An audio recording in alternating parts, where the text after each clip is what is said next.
Okay, if you have an old wall that needs new studs and it's not ready for sheetrock, you kind of need some problems sorted out. Well, I'm going to work through a couple of them for you, so stay close.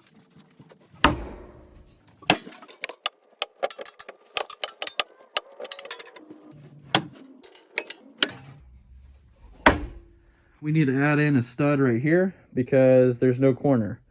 And no sheetrocker is going to sheetrock anything right here unless there is a corner board. So let's get this started. I'm going to show you what I'm doing. I've got a 10-foot board here. This is 10-foot walls. And all I'm using is this tape measure. And I'm going to stick it up in that top corner and measure from there all the way down to that bottom plate. So you're going bottom plate to top plate with the tape measure.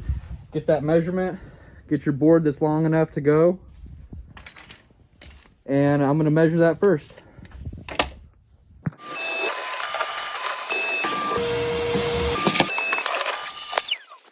First thing you want to do is shot back inside that space.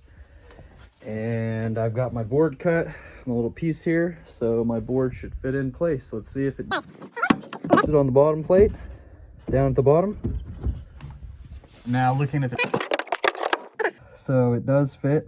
It looks like it needs to be pushed in a little bit, like that, so that it's flat against the wall, no big deal. It'll run all the way up and it reaches the top and I can nail it in place. But I'll show you where it's going to be placed. I'm going to go ahead and get this nailed in, so stay close. I have a Sawzall here, apparently without a battery, so that's not going to work, but I'll put a battery in that and I'll show you. But I got a metal blade and a wood blade, and that's because I ran into some problems. I got some wood that's sticking out right here all the way up, you see, and this piece of wood at the top. And I'm going to take all that out and cut all this out with the Sawzall before I put that wood in there. It'll be a lot easier to do it now than when the wood's in there. So I'm going to get that taken care of. The metal blade is for areas like this where that nail is sticking out. Those nails, you're not going to be able to put the wood in where you want it as long as those nails are sitting there. So I'm going to cut it out with this. And there's several all along through there where I need it. So I'm going to take care of all that and we'll keep moving. Okay, I'm at the top on the ladder and you can see the boards at the bottom running all the way up. I've got this wood cut. I've got all my nails cut. Everything's where it needs to be. You can see here, that's a little overkill. All you need is it to be right there on the corner, where when you're running your sheetrock, you can nail your sheetrock in right here. And then this wall, you can nail your sheetrock in to this wall. Once it's nailed, it's not nailed yet either.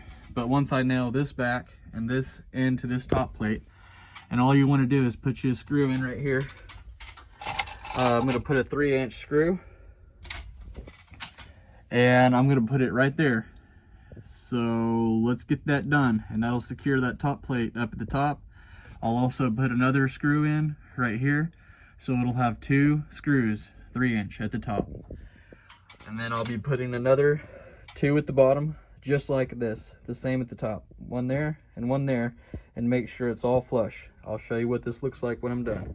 See here, this one's too short, but I've got a couple examples. You could do the same thing anywhere, even with a short board. And you can add a short board in, nailing it at the bottom and on the top plate. And I'm gonna be adding in one right there. Matter of fact, that's why I had that sitting there. So I'm gonna be doing that, but not on video. And you can see this board is in now. And all I've done is nailed these 2 together because they used 1x4s and that's not acceptable. So I'm adding in 2x4s and leaving the 1x4s in place. I'm gonna beef it up a little bit. And so let's go in close. In this corner you can see now, I have something I can sheetrock to. When I'm running my sheetrock in, I can screw it in all right here. And I'm gonna end up insulating and spray foaming this whole area. And I'm gonna make a video on how to soundproof a wall, be also insulation and fireproof or fire barrier. I'm gonna be doing that. That's what I'm working on right now. If you're interested in that, stay close. I'll be making a video on this here. You can see at the bottom, it has a couple of nails, screws, and they're both angled into that bottom plate. And I put them on the inside instead of the outside because when you're sheetrocking, you don't want a screw to be right there. It's kind of annoying when you're trying to screw your sheetrock in and hit a screw. So I put them in right there. And you can see it's flush. You want this to be flush, your wall, so that the sheetrock goes on easy. Same thing with this one is another example. I put the nails all in, going into the bottom plate. This nail is going in, tying it into this 1x4. You can see how much thinner that is. And all I've done is going up through here, and I've nailed them together on both sides. Maybe put a nail in here and one here, and then, you know, up there and right there. So that's how you throw one in the middle.